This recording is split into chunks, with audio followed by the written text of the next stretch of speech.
හොඳයි. සියලු දෙනාම ඇවිල්ලා ඉන්නේ. ඕකේ.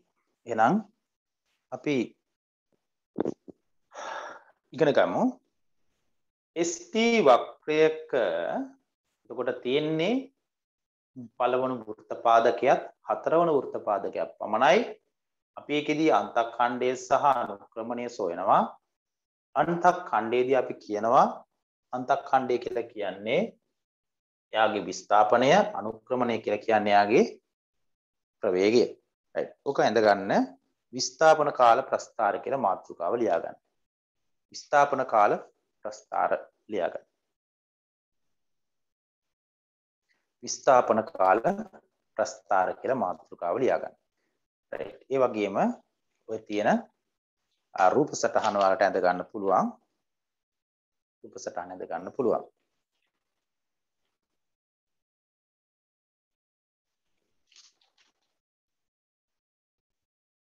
එතනදී ලියා ගන්න.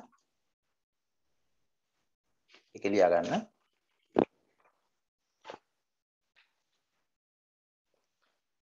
ප්‍රස්ථාරය ඇඳීමට යාමේදී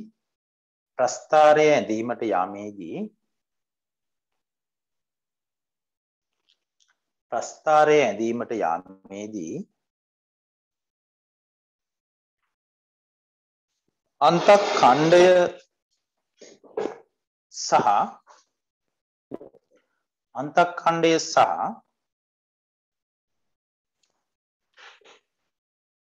ඒ වාක්‍ය කියනවා ඒ ටික ඔයා බලන්න හරිද කියලා.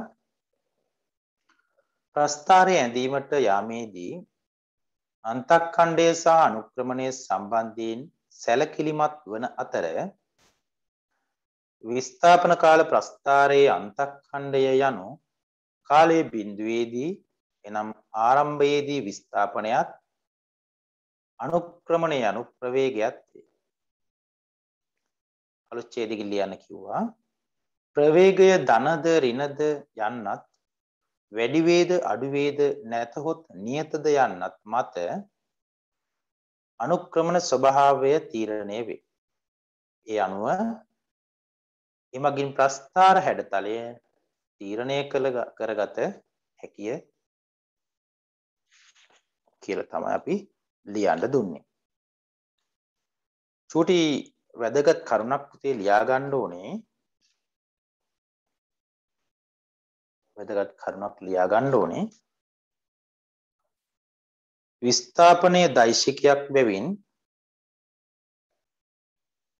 විස්ථාපනයේ දෛශිකයක් බැවින් පළමු වෘත්තපාදය මෙන්ම හතරවන වෘත්තපාදයේ ප්‍රස්ථාර අඳිනු ලබයි.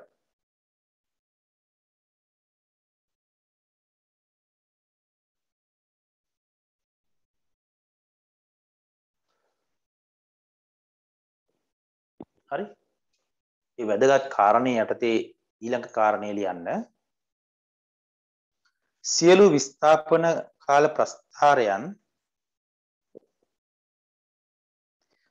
විස්ථාපන කාල ප්‍රස්ථාරයන් කැපිටල් ඕට සාපේක්ෂව අදින අතර ඕ කියලා දාලා අකුරුනුත් අවශ්‍ය නම් ඕ කියලා දියා ගන්න. කැපිටල් ඕට සාපේක්ෂව අදින අතර කැපිටල් A දෙසට ධන ලෙසත් කැපිටල් A දෙසට ධන ලෙසත් කැපිටල් B දෙසට ඍණ ලෙසත් සලකනු ලබයි. කැපිටල් B දෙසට ඍණ ලෙසත් සලකනු ලබයි. ඔයාලා මේක ඇඳලා ඉවරයි නේද? හරි පුතේ. දැන් එහෙනම් ඔයාලා විස්ථාපන කාල ප්‍රස්ථාර අඳින්න සූදානම් වෙන්න යන්නේ. එක ලියා ගන්න එක.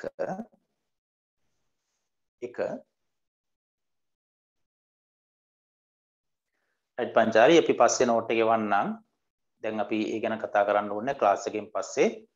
ඔයාලේ නෝට් එක ලැබෙන්න සලස්වන්නම්. ඔයා ක්ලාස් එකෙන් නොහිටියාට ප්‍රශ්නයක් නැහැ. ඒ වෙලාවේ ඉන්න බැරි වුණාට ගැටලුවක් නැහැ. අපි බැලුවා අලුයෙන් අහන්න විනාඩි 10ක් විතර බැලුවා වයනක. ඉතින් අපි බැරිම තැන තමයි පටන් ගත්තේ. ඔයාලට නෝට් එක ලැබෙන්න සලස්වන්න. හරි. ඒක කරන්න දැන් මෙතන ඉඳලා පටන් අරගෙන යන්න. ඔයා එන්න බැරි අද මුලින් කරපු කොටස මම නැවත මෙතනදී එක ගැටලුවේදී සාකච්ඡා කරනවා. එතනදී ඔයාලට නැවත ඒක අල්ලගන්න පුළුවන් හිටියේ නැති කෙනෙකුට වුණත් උත්සාහ කරන්න. හරි? හරියිත්. එහෙනම් පළවෙනි එක ලියා ගන්න. මෙහෙම මම කියලා දෙනවානේ. එතකොට ඔයාලට පුතේ අල්ලගන්න පුළුවන්. උනන්දුවෙන් ඉන්න මෙතන ඉඳලා හොඳට අහගෙන ඉන්න. හරි? ST වක්‍ර අද අඳිනවා කියලා කියන්නේ ආයි ජීවිතේට ඔයාලට අමතක වෙන්නේ නැති ඕනෑම වක්‍රයක් අඳින්න පුළුවන් හැකියාව ඔයාලට ගන්න පුළුවන්. ගිය සතියේ දුන්න නෝට් එකත් හැබැයි ෆලෝ කරලා ඇවිල්ලා තියෙන්න ඕනේ. ලියා ගන්න මෙහෙම.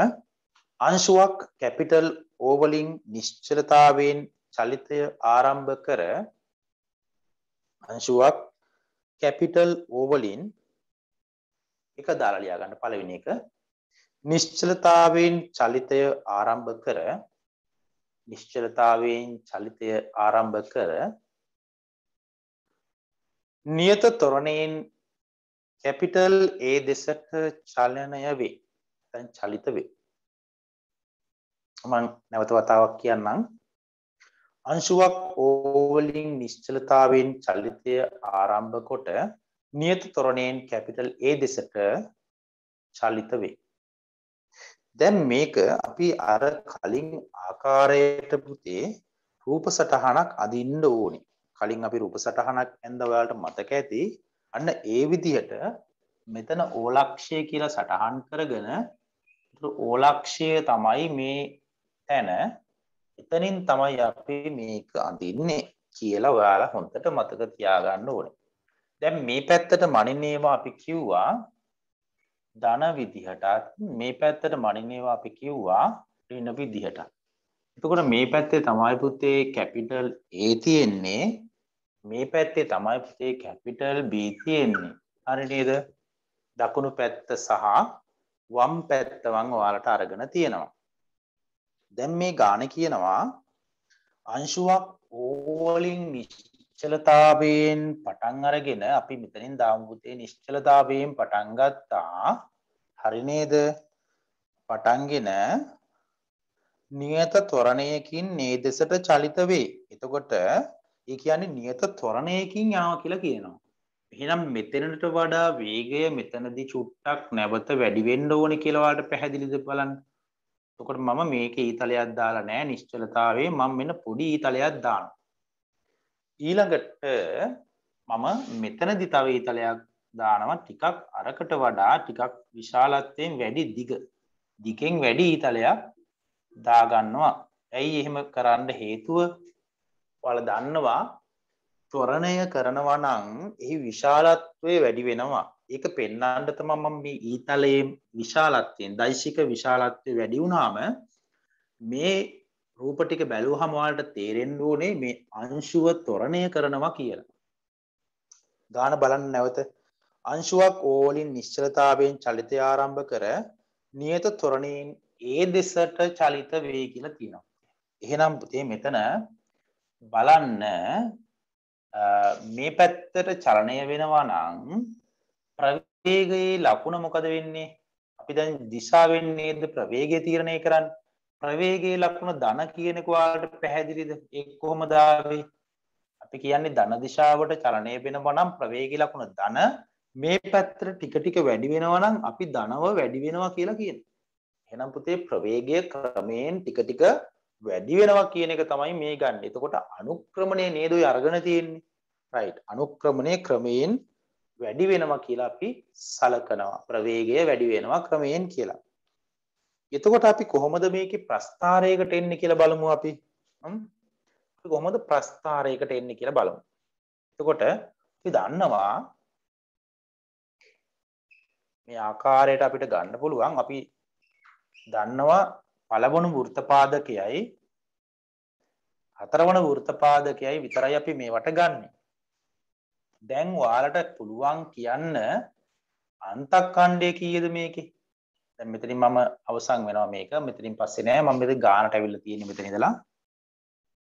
හරි? අන්තක්ඛණ්ඩේ මම මෙතන ලියන්නම් කමන්නේ නේද? අන්තක්ඛණ්ඩේ කීයද තියෙන්නේ? අන්තක්ඛණ්ඩේ මොකද්ද මේකේ? පුළුවන්ද කියන්න? ආරම්භක ඕලක්ෂයෙන් පටන් ගන්නවා නම් පුතේ අන්තක්ඛණ්ඩේ 0යි. හරි? එතකොට මෙයාගේ අනුක්‍රමණය කීයද ලැබෙන්නේ ඔයාලට හිතන විදිහට? අනුක්‍රමණය මොකද්ද වෙලා තියෙන්නේ? ප්‍රවේගයේ ධන පැත්තට නම් අනුක්‍රමණයේ ධනව වැඩි වෙනවා. අනුක්‍රමණයේ ධනව වැඩි වෙනවා. දැන් මේක අඳින්නේ කොහොමද කියලා බලමු අපි. දැන් මේක අඳින්න යන්නේ අපි. හරි? අන්තක්ඛණ්ඩයේ 0යි නම් මම ඔයාලට කිව්වා මෙතන තමයි තැන.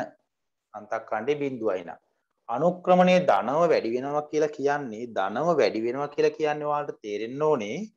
අර මම අත මෙහෙම කරලා ගන්න අවස්ථාවේදී ඔයාලට කිව්වා ධනව වැඩි වෙනවා කියලා කියන්නේ එතකොට මෙතනදී එන්නේ මෙන්න මේ වගේ ප්‍රස්ථාරයක් ලැබෙනවා කියලා ඔයාලට පැහැදිලි වෙන්න ඕනේ. හොඳින් බලන්න මම ඔයාලට ඉගැන්නුවා මේ ප්‍රස්ථාර ගැන. එහෙනම් පළවෙනි එකට අදාළව මෙන්න මේ විදිහට රූප සටහනක් අපිට ගන්න පුළුවන්. අන්තක්ඛණ්ඩයේ මෙතනින් ලැබෙන විස්ථාපනය 0යි කියලා. ඒ කියන්නේ අන්තක්ඛණ්ඩයේ 0යි කියන්නේ විස්ථාපනය 0යි කියන එක. ඒ වගේම ප්‍රවේගයේ ධනව වැඩි වේ කියලා කියන්නේ අනුක්‍රමණයේ ධනව වැඩි වේ කියන එක. අපි ඒ ටික සම්බන්ධ කරගෙන මෙන්න විස්ථාපන කාල ප්‍රස්ථාරය පොඩි කොටසක් ඇඳලා තියෙනවා. එහෙනම් ඉක්මනින් මේක සටහන් කරගන්න ඊළඟ දෙවෙනි එකට අපි යමු.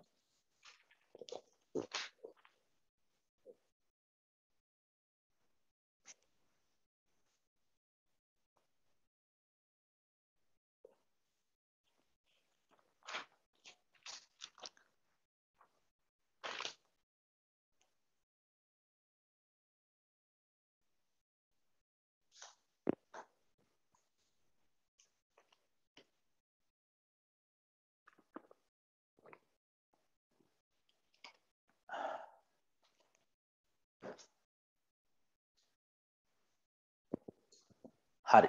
මම දැන් අහගෙනම යන්නම් ඔයාලගෙන්. චොට්ටක් මට කියන්න ඔයාලට මේ පළවෙනි එක තේරුණාද කියලා. ඒක තේරුණා නම් අපිට පුළුවන් ඊළඟට දෙවෙනි එකකට යන්න. අපිට ඉස්සරහට තියෙන ගොඩක් වැඩ. මම ඊළඟට විස්ථාපන කාල ප්‍රස්ථාරවට අදාළ ඔයාලා යොමු කරන්න හදන්නේ.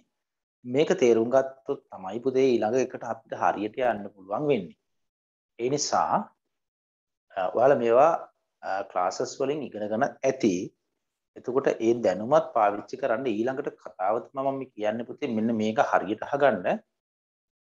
මේ කතාව හරියට අහගන්න මම මේ කියලා දුන්න ක්‍රමයටම කරන්න ඕනේ. වෙනත් ක්‍රමවලට ඔයාලා කරන්න ගිහිල්ලා ඒ කියන්නේ පඬිත වැඩ කරන්න ගිහිල්ලා වැඩේ අනාගත්තට පස්සේ මට කියන්න එපා මෙන්න මේක අඳින්න බැරිුණා කියලා කියන්න එපා. ඒ නිසා මම ඔයාලට කියන්නේ ආදරෙන් ඉල්ලන්නේ මම ඔයාලට ක්‍රමයක් කියලා දුන්නා. දැන් ඔයාලගේ ඒ ක්‍රමය තමයි ඔයාලට ලේසි ක්‍රමය කියලා දැනුණා නම් ඔයාලා අර අනිත් ක්‍රම ටික කලින් මේ වෙනකන් ඉගෙනගත්ත ක්‍රම ටික ආදරෙන් ඔයාලට කියන්නේ ඒ ටික බැහැර කරන්න. එන්න මේකේ ඔයාලට දැනෙන විදිහට ෆිසික්ස් දැනෙන විදිහට තියෙන විදිහට ඔයාලා ඉගෙනගෙන යන්න. දැන් ඔයාලට මේකෙදි මම මේ උගන්වපු ක්‍රමය ඔයාලා අනුගමනය කරන්න පඬිත වෙන්නේ නැතුව කියලා තමයි කියන්නේ. හරිනේ? එහෙනම් එහෙම වුණොත් මට ඔයාලව ඉලක්කයට ගොඩ දා ගන්න පුළුවන්.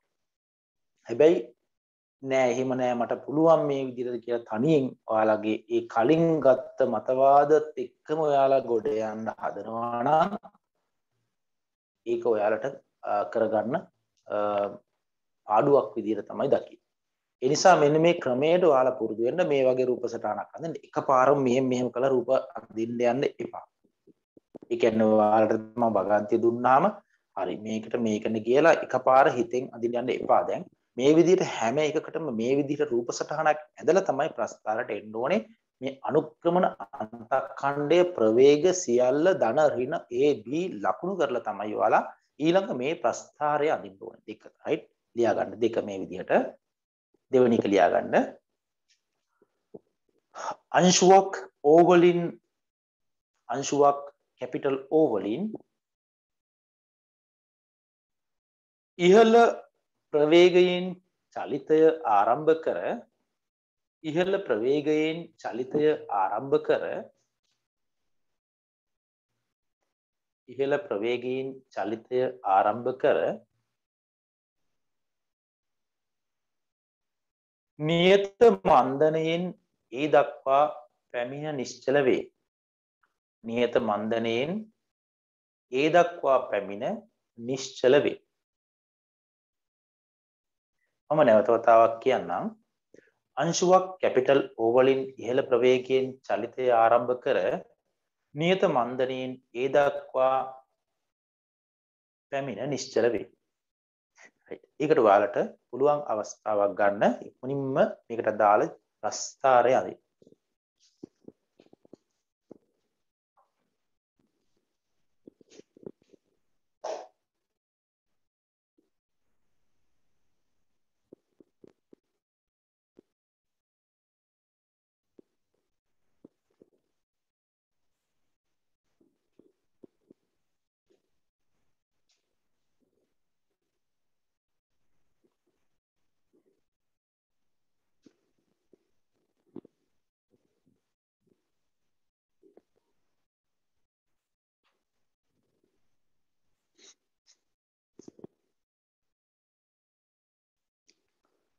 හරි. ඔයාලා කරන්න ඇති දැන් මම ඔයාලට කියලා දෙන්නම්.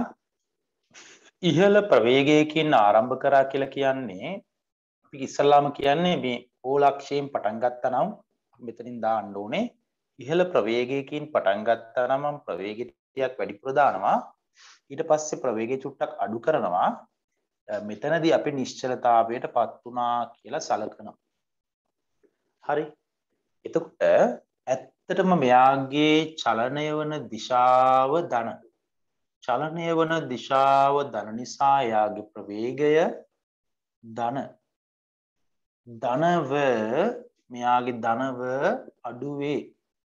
ධනව අඩුවේ. මොකද ධන දිශාවේ ප්‍රවේගය ක්‍රමයෙන් අඩු වෙනවා. right? එහෙනම් අපි දැනගන්න ඕනේ කාරණේ තමයි අන්තක්ඛණ්ඩය බිඳුවයි අන්තක්ඛණ්ඩයේ බිඳුවයි අනුක්‍රමණය කොහොමද එන්නේ? ධනව අඩුවේ. ධනව අඩුවේ. හරි නේද? දැන් ඔයාලා කලින් ඉගෙනගත්ත නෝට් එක පෙරලන්න නැතුව තමයි මේකේ ප්‍රස්ථාරයට එන්න ඕනේ. කලින් නෝට් එක පෙරලන්න නැතුව තමයි පුතේ මේ ප්‍රස්ථාරයට එන්න ඕනේ. පැහැදිලිද? right. එහෙනම් කොහොමද මේ ප්‍රස්ථාරයට ඔයාලා ආවේ? අන්තක්ඛණ්ඩයේ බිඳුවයි නම් ඔයාලට පුළුවන් මෙතනදී මෙන්න මේ බිඳුවෙන් පටන් ගන්න ධනව අඩු වේ කියලා ඔයාලට කියනවා නම් ඔයාලට මතක ඇති මම ඔයාලට කියලා දුන්නා ධනව අඩු වේ කිව්වහම මෙහෙම තියෙනවා ධනව කිව්වහම දකුණු පැත්තට නැමෙන්න ඕනේ අඩු වේ කිව්වහම වම් අත ඉතුරු වෙන්න ඕනේ right අන්න ඒ කාරණෙත් එක්ක ඔයාලට පුළුවන් මෙන්න මෙතනදී ප්‍රස්ථාරය අඳින්න මෙන්න මේ ආකාරයට ධනව අඩු වේ කියලා මෙන්න මෙහෙම හරි ධනව අඩු වේ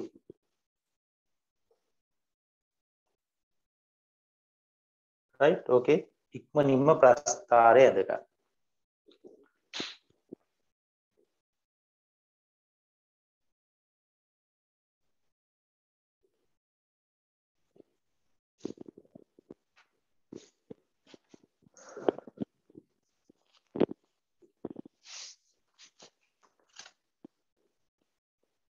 හරි ඊළඟට අංක 3 ගන්න අංක 3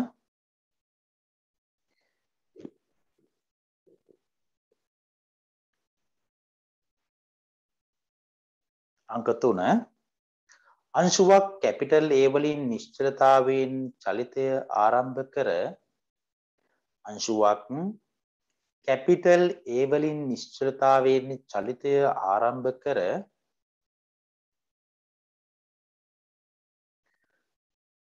නියත ත්වරණයෙන් කැපිටල් O දක්වා පැමිණීම නැවතත් කියන්නම් අංශුවක් කැපිටල් A වලින් නිශ්චලතාවයෙන් චලිතය ආරම්භ කර නියත ත්වරණයෙන් කැපිටල් O දක්වා පැමිණීම හරි නේද එහෙනම් විනාඩියක් ඇතුළත ඉක්මනින්ම මේ අදාළ ප්‍රස්ථාරය ලබා ගන්න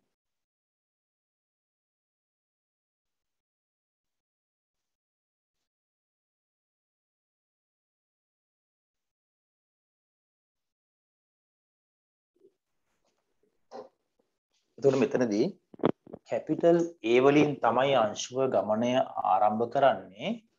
O වලින් තමයි නිශ්චල වෙන්නේ කියලා තියෙන්නේ.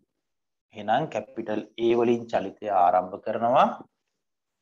right අපි බලමු මේ ටික මම අයින් කරන්නම්. ස්ථාරිත අයින් කරන්නම්. right කැපිටල් කැපිටල් A වලින් නිශ්චලතාවයෙන් ගමන ආරම්භ කරනවා. කැපිටල් A වලින් නිශ්චලතාවයෙන් ගමන ආරම්භ කරනවා. ඊට පස්සේ එයා නිශ්චල වෙනවා කියලා තියෙනවා. හිතමු එයාගේ කැපිටල් A වලින් අනිශ්චලතාවයෙන් චලිතය ආරම්භ කර කියලා තියෙන නේද? නිශ්චලතාවයෙන් චලිතය ආරම්භ කර ටික ටික වේගය වැඩි කර ගන්නවා. ඔව් නියත ත්වරණයකින් එනවා. එතකොට මෙතනත් ප්‍රවේගය වැඩි ප්‍රවේගයක් මෙතනත් පවතිනවා. ඊට වඩා ටිකක් වැඩි ප්‍රවේගයක් තමයි මෙතන තියෙන්නේ. right එහෙමනම් බලන්න මෙයාගේ නිශ්චලතාවයෙන් ටික ටික මෙයා ප්‍රවේගය වැඩි කර ගන්නවා. එතකොට මෙයාගේ ප්‍රවේගයේ දිශාව ඍණ දිශාවට තියෙනවා. ප්‍රවේගයේ දිශාව ඍණ දිශාවට තියෙනවා. ඍණ දිශාවට මෙයාගේ ප්‍රවේගය ටික ටික වැඩි කර ගන්නවා. හරි. ඒ වගේම මෙයාගේ විස්ථාපනය කියලා කියන්නේ මෙයා ඉන්නේ ධනයයි සලකන පැත්තේ බැවින් අපි කියනවා අන්තක්ඛණ්ඩය ධන. අන්තක්ඛණ්ඩය ධන කියලා කියනවා. හරි. අන්තක්ඛණ්ඩය ධන අනුක්‍රමණය ඍණව වැඩි වෙනවා. ඍණ දිශාවට වැඩි වෙනවා කියන එක තමයි ගන්නට ඕනේ. එතකොට බලන්න ප්‍රස්ථාරය කොහොමද එන්නේ?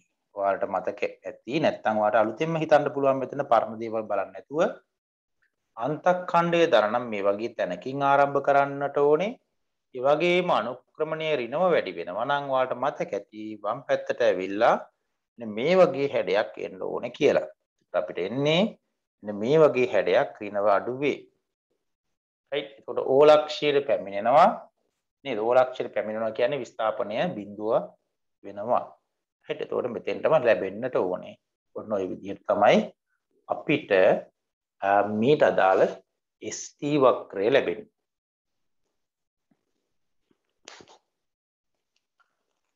හොඳයි. අපි එහෙමනම් යමු අංක 4. අංක 4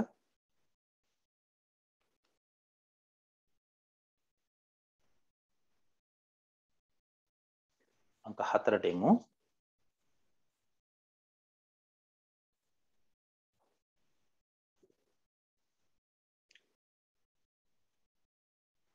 අංශුවක් කැපිටල් A සිට අංශුවක් කැපිටල් A සිට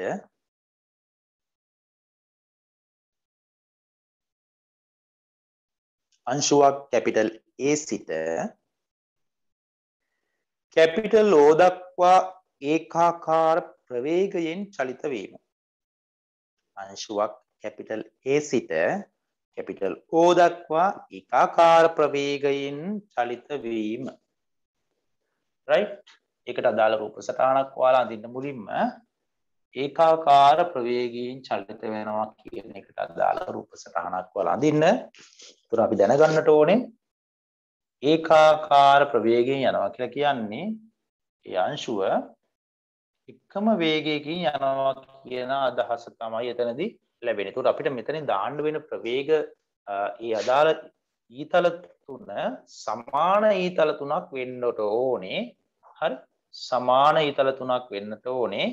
ඒතර බලන්න පුළුවන් අපිට ප්‍රවේගය ඍණ දිශාවට තියෙනවා. අපි මේක කිව්වේ A පැත්තේ ඉඳලා නේද එන්නේ. ඔව් A සිට O දක්වා ඍණ දිශාවට තියෙනවා. හැබැයි නියත ඍණ නියත. right එහෙනම් ඍණ නියත. එතකොට අන්තක්ඛණ්ඩය වෙන්නේ එයා පටන් ගන්න ඒ තැන සිට ඒ නිසා අන්තක්ඛණ්ඩය ධන අගයක් වෙනවා. හරි ධන අගයක් තමයි තියෙන්නේ. එහෙනම් අපිට ප්‍රස්ථාරය කොහොමද ලැබෙන්නේ? ප්‍රස්ථාරය ඒක බලන්න අන්තඛණ්ඩයේ දාන මේ වගේ තැනකදී එනවා අනුක්‍රමණයේ ඍණ නම් අපි දන්නා මේ පැත්තට එනවා ඍණ නියත නම් අපි දැනගන්න ඕනේ මෙන්න මේ වගේ ප්‍රස්ථාර නියත අනුක්‍රමණයක් තියෙන හැඩයක් අපිට ලැබෙන්නේ මේ තියෙන්නේ ඍණ නියත වන අවස්ථාව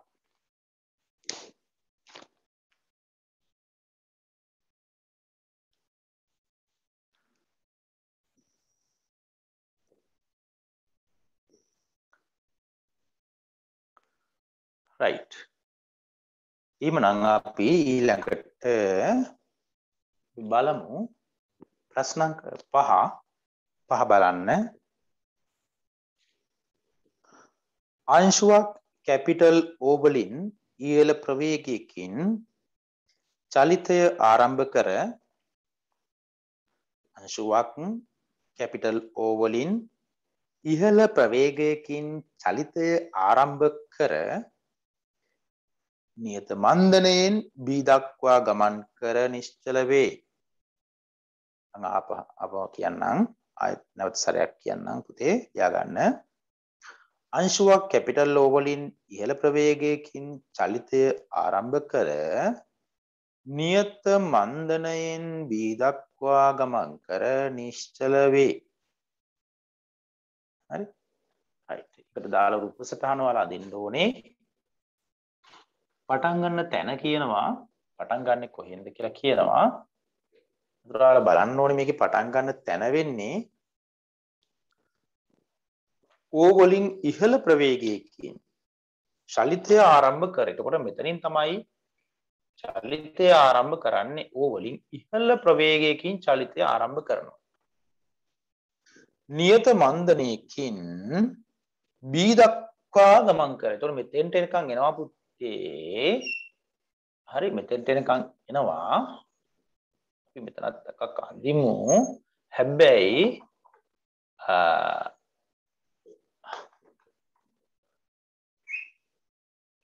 එතකොට මේ තරම් දිග වෙන්නේ නැහැ සාමාන්‍ය ටික අඩු කරලා දානවා.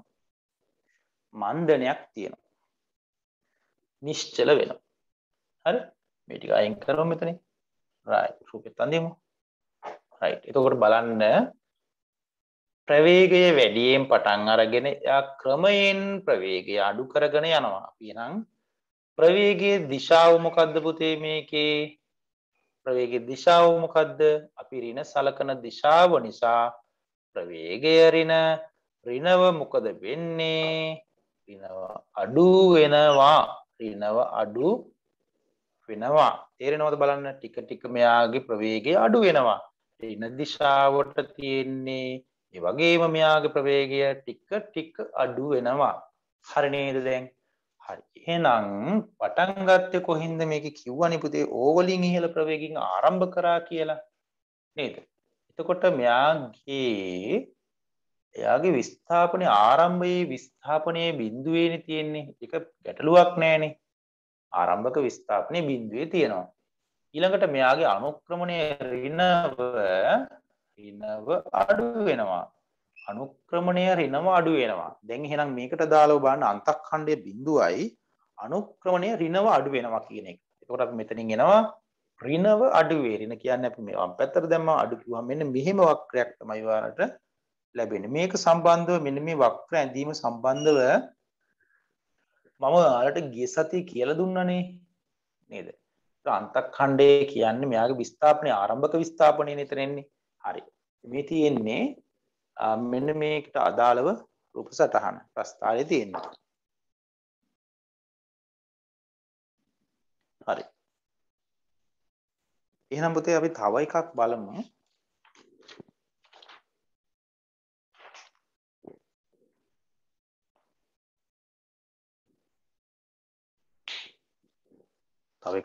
අපි අංක 6 ලියා ගන්න.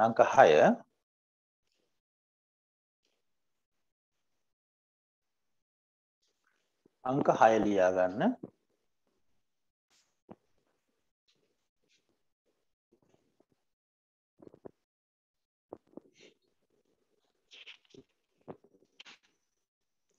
අංශුවක් B වලින් නිශ්චලතාවයෙන් චලිතය ආරම්භ කර අංශුවක් B වලින් නිශ්චලතාවයෙන් චලිතය ආරම්භ කර අංශුවක් B වලින් නිශ්චලතාවයෙන් චලිතය ආරම්භ කර කැපිටල් O දක්වා නියත ත්වරණයකින් පැමිණීම කැපිටල් O දක්වා නියත ත්වරණයකින් පැමිණීම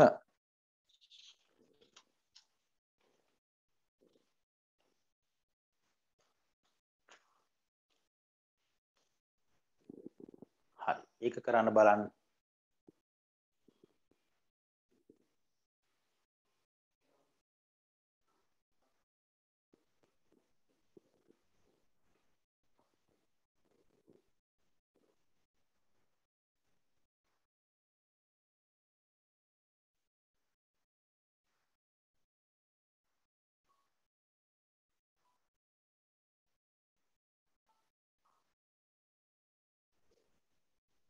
right ඔයාලා දැන් මේකෙදි කියනවා මේක කියන්නේ පුතේ අංශුවක් B වලින් නිශ්චලතාවයෙන් පටන් අරගෙන මේ ටික අයින් කරන්නම් B වලින් නිශ්චලතාවයෙන් ගමන් ආරම්භ කර O දක්වා නියත ත්වරණයෙන් පැමිණෙනවා O දක්වා නියත ත්වරණයෙන් පැමිණෙනවා එතකොට මෙයාගේ වේගය චුට්ටක් මන් දාලා මෙයාට වැඩිපුර දානවා එතකොට ප්‍රවේගය ධන පැත්තට ටික ටික වැඩි වෙනවා හරි හරි එතකොට මේක ධනව වැඩි වේ අන්තඛණ්ඩය ඍණ එහෙනම් පුතේ මෙතනදී අන්තඛණ්ඩය ඍණ හරි ධනව වැඩි වේ එතකොට දකුණත පැත්තම ඉතුරු වෙන්නේ ඔයාලට ගන්න වෙන්නේ මේක මෙන්න මේ ආකාරයට තමයි එන්නේ right මතක ඇති ඔයාලට මේ ප්‍රස්ථාරය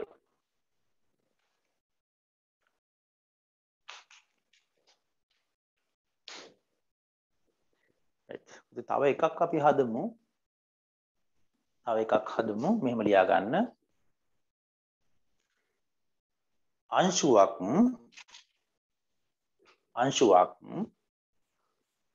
ඕලක්ෂයෙන් නිශ්චලතාවයෙන් ගමන් ආරම්භ කර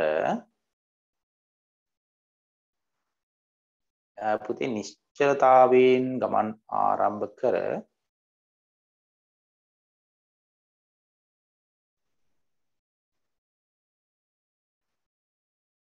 හරි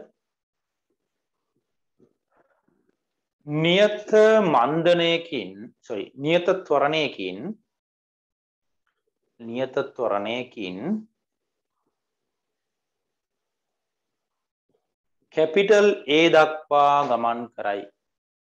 කැපිටල් A දක්වා ගමන් කරයි ඕලක්ෂයෙන් නිශ්චලතාවයෙන් ගමන් ආරම්භ කර නියත ත්වරණයකින් O දක්වා ගමන් කරයි right ඒක කරන්න බලන්න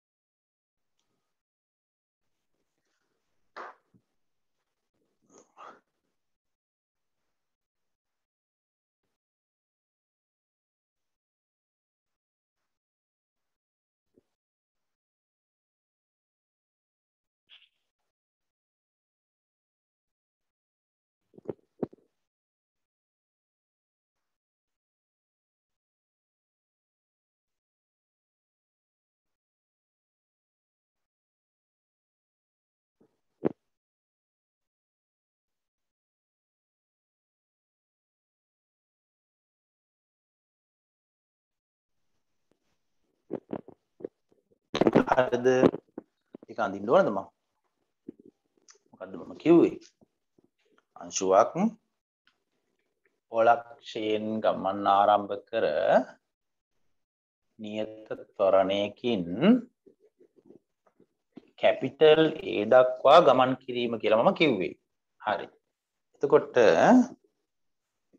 ගන්න පුළුවන් මෙතනින් ගමන් ආරම්භ කර චුට්ට වේගය වැඩි කරනවා නිශ්චලතාවයෙන් ගමන් ආරම්භ කරේ. ඒතර මෙයාගේ ප්‍රවේගය චුට්ටක් වැඩි වෙනවා. දැන් ඔන්න මෙතනදී තව ටිකක් වැඩි වෙනවා right එතකොට ප්‍රවේගය ධනව මොකද වෙන්නේ වැඩි වේ right අපි ඔය ප්‍රස්තරය ඇන්දද පුතේ ධනව වැඩි වේ කියලා ඇන්දද අපි කලින් ඔව් මේක ඇන්දා නේද අපි හරි ඒතකොට අපි ඇඳලා තියෙනවනේ ඒකනේ නිශ්චලතාවයෙන් පටන් අරගෙන ප්‍රවේගය ධනව වැඩි වේ මම මුලින්ම දුන්නෙත් ඕක වෙන්නේ නැති right එහෙනම් කිසි ගැටලුවක් නැහැ ධනව වැඩි වේ ඔයාලට ඔහොම අදින්න පුළුවන් right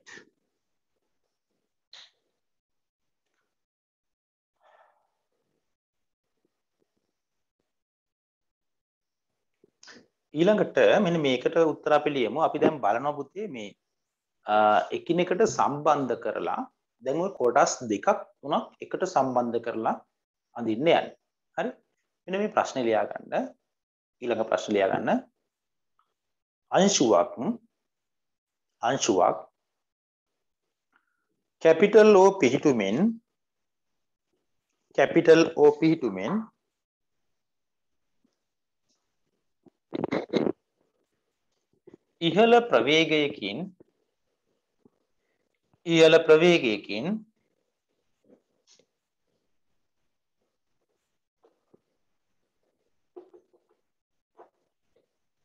ඉහළ ප්‍රවේගයකින්